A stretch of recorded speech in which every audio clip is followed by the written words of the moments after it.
The other thing in terms of news and notes I want to get to before we take a break and go to the panic meter is Gareth Bale's retirement, kind of out of nowhere. And at the same time, there was this real question about okay, so he was at LAFC to keep himself sharp for the World Cup, and then what? And it always kind of seemed to me like he was just going to go back to LAFC. And instead, he decides to retire. I want to start by saying, in terms of his legacy and kind of reflecting on his career, there are two extremes. Don't let the narrative get twisted one way or the other. There's the injury side of this and the untapped potential. And then the other part of this is obviously all of right this reputation as a clutch player, all of these phenomenal, massive goals he scored right up until the end of his career with that winner in MLS Cup, Champions League finals, the Copa del Rey goal. He has that, right? Even when it wasn't going well in Real Madrid, he found a way to show up in the biggest games. Those are kind of, when you think about him, I feel like those are the first two things you think about. The injuries and his lack of availability, and the clutch gene and those phenomenal goals he scored. And what gets missed is the important third part of the Gareth Bale story. Gareth Bale was probably the best player in the Premier League when he left Tottenham the first time.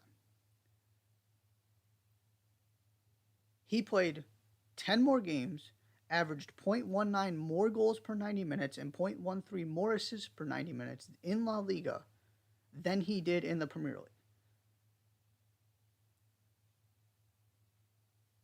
I'm going to say that again. Statistically, per 90 minutes, he was better for Real Madrid than he was for Tottenham and just in the Premier League in general.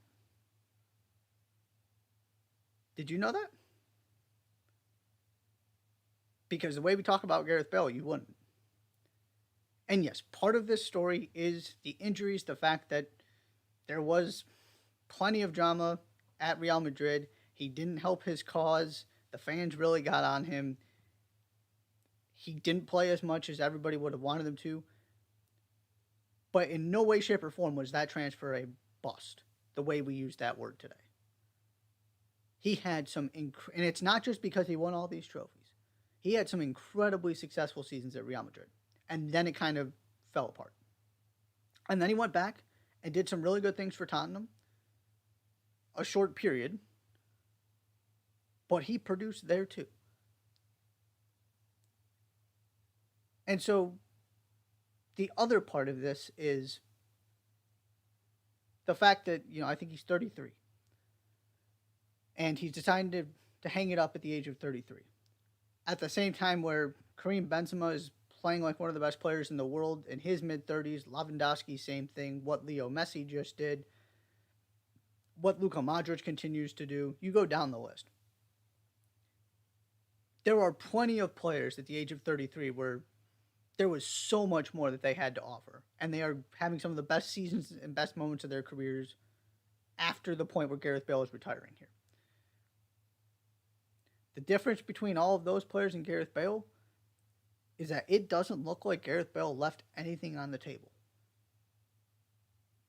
I have zero confidence whatsoever if he decided he wanted to come back to LAFC next season, that he would have had a massive impact. And if he would have wanted to try and find a way to hang on to playing another European Championships for Wales, I have zero confidence he would have been a difference maker. He was not good at the World Cup. And it's just remarkable to think about that. That he had one moment for LAFC. One. They didn't need him to be anything more than that. But when you really think about it and kind of what Gareth Bale would potentially have to offer and what the next couple years would look like if he had decided to continue his career, this decision makes a lot of sense. And obviously, the injuries are a big part of this and an unfortunate part of this story, and you can't ignore it. And so he just he to me, and you've got what he did at Euro 2016, but to me it was always about getting Wales to a World Cup. He did it. He got the World Cup experience. Everything after that is just kind of a bonus.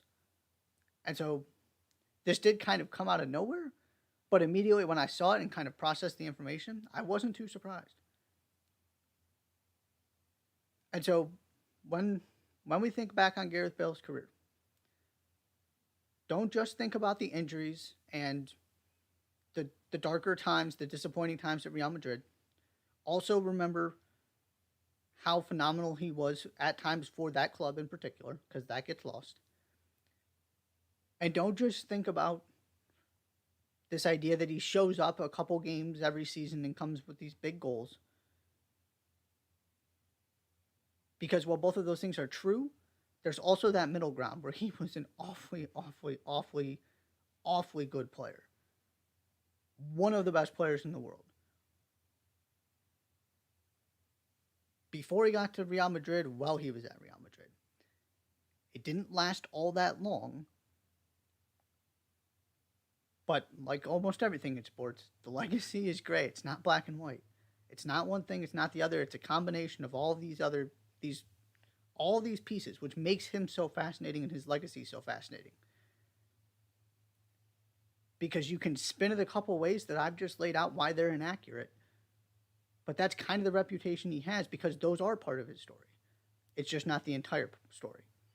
So congratulations, Gareth Bale. Be fascinating to see kind of what he does next in his journey. Wish him nothing but the best. He decides to call it a career at the age of 33.